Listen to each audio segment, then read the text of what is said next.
Welcome back to All Things Lord of the Rings with your host Alex, also known as Solanus Dracone.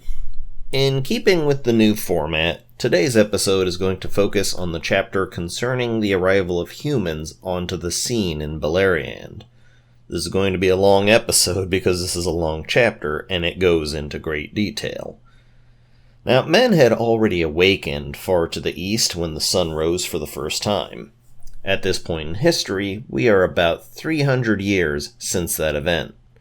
One day, Finrod decided he was going to get out for a little bit, just go hunting with Maglor and Maedhros to the Sons of Fëanor. When he finally got bored of that and decided to ride off on his own, he went over to Osiriand. There, he saw a camp which had been set up, and thought it was pretty strange. The green elves of Osiriand never lit fires, and they didn't sing at night. He thought maybe it was a camp of orcs, and so he decided to go check it out. When he got closer, he saw that they weren't orcs at all, or elves, or dwarves. They were something entirely different. Humans! These humans were followers of a man called Beor, later called Beor the Old. Beor led them out of the east and into Beleriand, trying to run away from the perils and terrors of the east, where Morgoth and his lieutenants held more sway. They sang because they were happy. They thought they had finally made it someplace safe. Finrod watched them for a while, his heart warming up to the idea of them, and he didn't reveal himself immediately. After the humans had gone to bed, he went up quietly beside their fire and took up a simple harp that Beor had left there. Then he began to play and sing beautifully, as elves do. As the men began to wake up, at first, each of them thought they must be dreaming, until they realized all of them were awake and seeing the same thing. They didn't understand exactly what he was singing, but they felt their souls moved by the sound. They began to see in their minds the visions of the making of Arda and the beauty of Aman, and each person began to understand Finrod's language individually, based upon their own impression of it. At first, the humans thought that Finrod must be one of the Valar, of which they had heard whisperings in the east, and that they must have made it to the Promised Land, which was, some say, their destination in the first place. But Finrod hung around with them for a while, and taught them the truth of the matter, and brought them up to speed. This wasn't their first contact with elves. They had met some of the Avari in the east, and learned some of the elvish language from them, because all of the elves at some point spoke the same language, even though it diverged as languages do, kind of like Latin. They picked up enough of it from the Avari to be able to piece together Finrod's version of it, at any rate, and soon enough they all loved him, and swore themselves to the house of Finarfin. Finrod and Beor spoke together quite a bit, and Finrod tried to ask about where they had come from, and about the awakening of men, and so on. Beor, however, didn't like to talk about that subject. Firstly, because they began their journey well before he was born, and so he didn't really have any first-hand knowledge of such things. And secondly, because it was not a happy memory for their people. As Beor put it, verbatim, "A darkness lies behind us, and we have turned our backs upon it. Westwards our hearts have been turned, and we believe that there we shall find light." The truth of the matter, as I've stated, is that Morgoth found out about the coming of the humans, and leaving Sauron in charge of the war, personally went to go corrupt them, as was his habit. His goals were to get the humans to fear the elves as enemies, but that never 100% panned out because he had to go turn his attention back to the war, and the servants he left behind to continue were kind of feeble in comparison.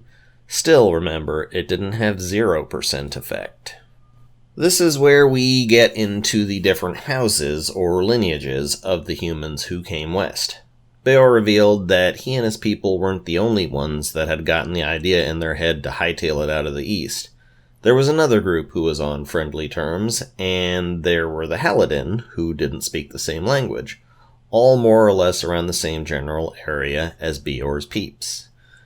The Green Elves of Osiriand, however, were not pleased with this. They didn't like how the humans cut down trees and hunted animals. They asked Finrod to please kindly get these fecking pests out of here, or else they were going to start causing trouble. So Finrod gathered up all the humans and moved them to the lands of Amrad and Amras, two other of the Sons of Fëanor. The area they were moved to, just east of Doriath, came to be called Estelad, or the Encampment. After about a year, Finrod was ready to go back home to Nargothrond, but Beor begged him to please let him come with, and so Beor lived the rest of his days in service to the Felagund. This is actually how he earned his name, Beor, which meant vassal in his own language. Before that, his name was Balan, so he left his son Baran in charge. So anyways, after Finrod took Beor and his folks away, the Haladin showed up. They weren't welcome in Osiriand, so they turned north and lived in the area of Thargelion, which was more or less within the domain of our famous resident shit-talker, Caranthir. Caranthir wasn't really bothered by them. Frankly, he didn't give a damn, so they got to stay there, which was nice. A year later, Marak, another human tribal leader, came over the Blue Mountains with his folk. This group of humans were a bit more badass, however, marching in ordered companies and having a taller, more warlike demeanor to them. These humans, the Green Elves didn't want to screw with, so they passed through Osiriand and went to go live southeast of Baran's people, and there was much friendship between these two groups. Finrod liked hanging out among the humans whenever he could, and bit by bit, the other elves of the region, eager to meet the second children of Iluvatar, as their coming had been foretold, began to show up as well. Back when they lived in Valinor and spoke Quenya, the elves would call the humans Atani. But since Sindarin was the official language of Beleriand now, the new name for the humans was the Edain. Fingolfin, as king of the Noldor, sent messengers to welcome them, and many of the Edain went to go live among the elves and pledge their service. Even Malak, son of Marak, who went to go live in Hithlum for 14 years, learned elf speech and was eventually given the name Aradan. The humans weren't all that happy with being confined to Estelad, however. Their mission was to go west, and apparently they weren't west enough for their tastes yet. They couldn't really do anything about it, though, because Doriath was kind of verboten, and the River Sirion was a tough crossing. The kings of the Noldor houses said, "Come on over," and speculation probably sent some guides over to help them. Thus began the migration of the humans around Beleriand, slowly at first, but over time, whole populations uprooted and left. They pretty much spread out over Beleriand, taking up residence wherever there was some free space. Would you believe Thingol wasn't really happy about this? Finrod wasn't a schmuck about it. He had been talking it over with Thingol while all this migration was going on. Thingol, still the lord of these lands, said humans needed to stay north if they were going to settle, where they'd be under the rule of the Noldor princes, and that anything the humans did, the Noldor would be held responsible for. Thingol also said humans were not fucking welcome in Doriath. Melian, overhearing it, didn't say anything to him about it, but to her good old chatter buddy Galadriel said, "Things are going to kick off. One human's going to get through, someone of Beor's house, and I'm going to open up the girdle and let him through. He's going to be a big deal. Legends and songs are going to spring from his coming." Remember, the woods of Doriath were fogged up with confusion magic, and that was called the Girdle of Melian. Estelad wasn't abandoned, though. It became a diverse human settlement that continued on through the entire First Age, but it wasn't all flowers and sunshine. A little bit of unrest began to bubble under it all. A lot of the men of Estelad, through no small amount of Morgoth's evil little whisperings, of course, began to mistrust the elves. They'd come all this way west, seeking the land of the gods, and they found just another place full of war and suffering. There was only one god here, and these dangerous elves were waging a war against him. This was no place to be safe and happy.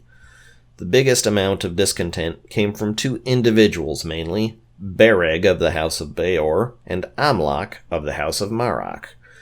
They called a council to decide what to do, and some of the men who were friendly with the elves said, "Well, the Dark Lord is all over Middle-earth, maybe we were sent here to help the elves defeat him." Bereg was all, "Nope, let that be their problem, our lives are short enough." But then Amlak, or so they thought, stood up and dropped some shade. He said, "This is all bullshit, there is no end to the sea, there is no light in the west, you've been on a wild goose chase. Who here has even seen the gods in the west, or the Dark Lord in the north? It's the elves who are the bastards. They want all the wealth and they want to dominate Middle-earth. It's their fault there's darkness in Middle-earth, because they delved into the deep places and awakened the dark things that always lived there anyways. I say leave the orcs be, and leave us be, so we can live in peace. So this stirred up quite a bit of fear in the hearts of men who were there. But strangely, when they saw Amlach again and asked him about it, he was all, "But I wasn't even there." This rightly kicked up some more worry, and they were all, "But you do believe now at least there is a Dark Lord, because that must have been a spy if it wasn't you. It shows he fears how much help we may be." This didn't convince everyone sufficiently, however, and so Bereg took about 1,000 people of the House of Beor and fucked off to the lands south, and so wasn't relevant again to the First Age. Amlach, however, he was definitely shaken by the fact that someone impersonated him, and so he resolved that this Morgoth needs to go down. And in a complete change of heart, went to Maedhros and swore himself to fight the good fight, while his people who still agreed with Bereg similarly fucked off and were again no longer relevant to the First Age. So the Haladin. They stayed happily in Thargelion the whole time, and Morgoth began to realize he couldn't very easily sway them in the same fashion as the people of Estelad. So he took a more direct approach and sent out a bit of an orcish raiding party on them.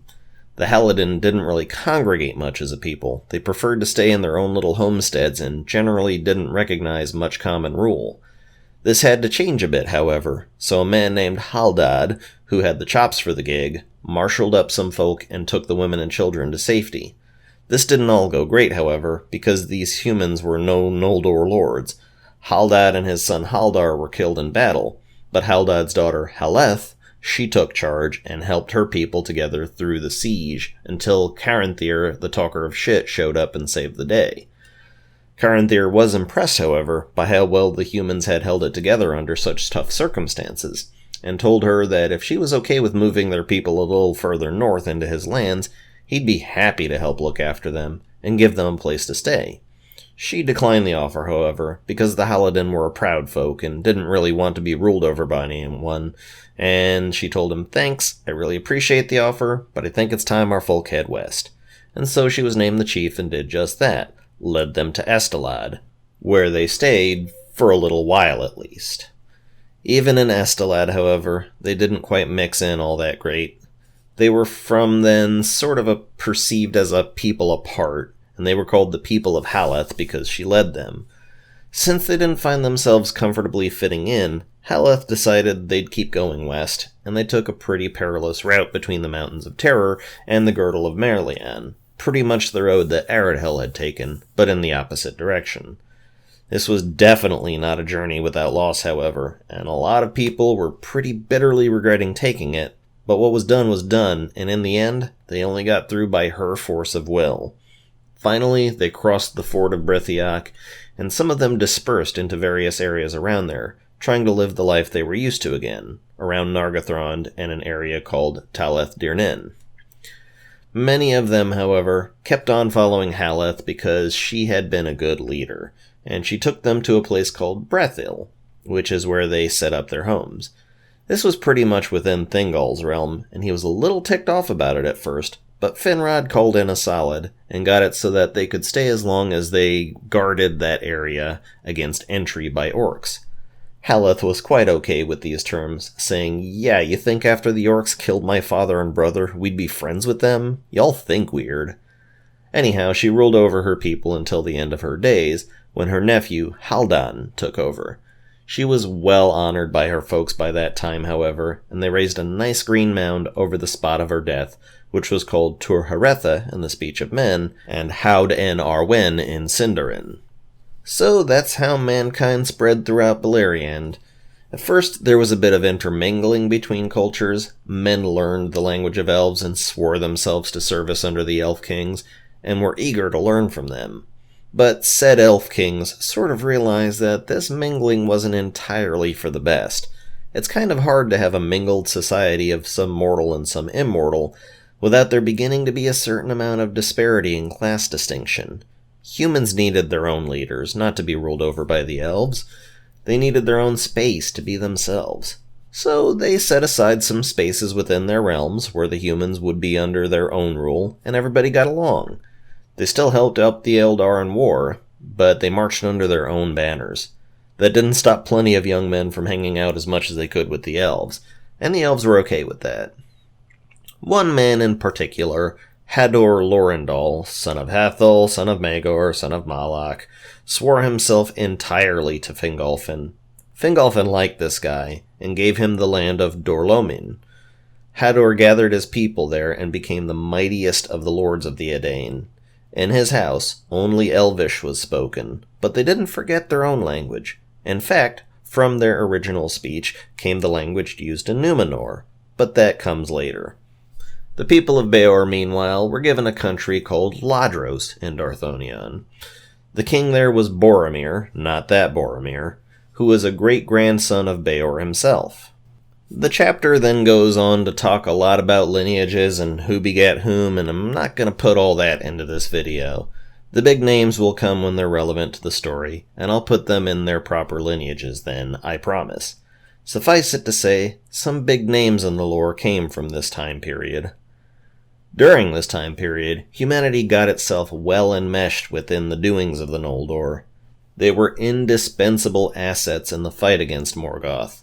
One of the most notable of the houses was the House of Hador, who were comfortable hanging out in cold places for long times, and so they kept a pretty good watch on Morgoth, being happy to get closer to him than others.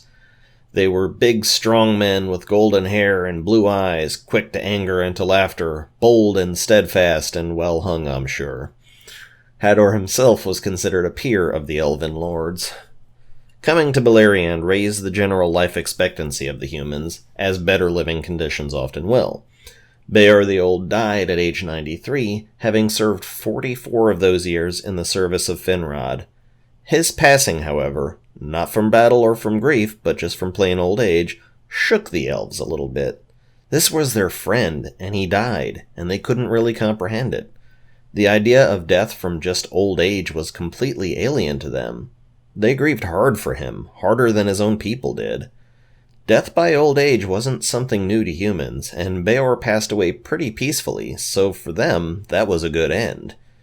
Anyhow, the Edain prospered greatly within the lands of the elves, soaking up all the knowledge they could and doing great deeds and increasing in wisdom and skill, far surpassing all the other people of mankind in the eastern lands. I'm going to close this episode up by talking about one thing which was a part of the plan of Iluvatar.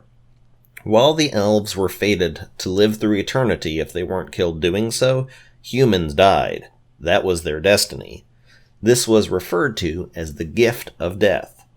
It may be hard to wrap your head around the thought that death might be a gift, but just based on my opinion, that was all part of the experiment. It feels very much to me like Iluvatar was running an experiment, creating two different races of people.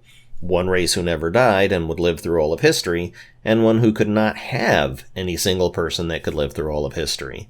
It's hard to see how this translates into being a gift, but here is my interpretation on the matter. Elves, because they would basically be able to live forever, had time to get tired. They had time for events to seem mundane. This battle or that battle, this great discovery or that great discovery. Over time, it all would blend together. They could also form friendships much deeper and feel emotions much differently than humans. Over time, the race of elves, because they didn't have much of a need to have children, because they didn't need to replace the numbers as such, could become static, and in some cases, stagnant. The Noldor, as much as they were the most curious and eager of the three original elven houses, would eventually face a time when they had learned everything there is to learn, found everything there is to find, experienced everything there is to experience. They could get bored and unmotivated, is what I'm saying. Humans, because their lives were short, had to fit as much meaning as possible into their finite years. Every individual person had time to be young and eager, and then old and jaded, and eventually pass away.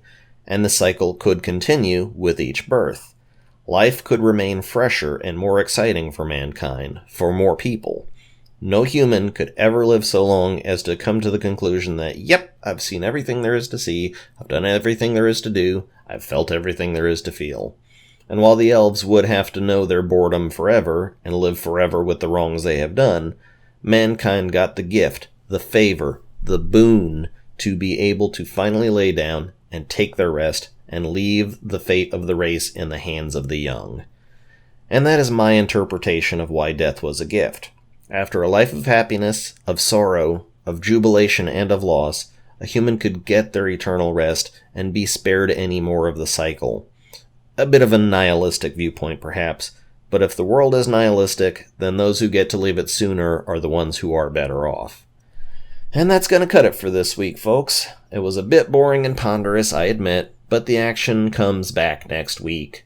Thank you all for watching. Once again, I am Alex, also known as Solanus Dracone, and this has been All Things Lord of the Rings. Goodbye.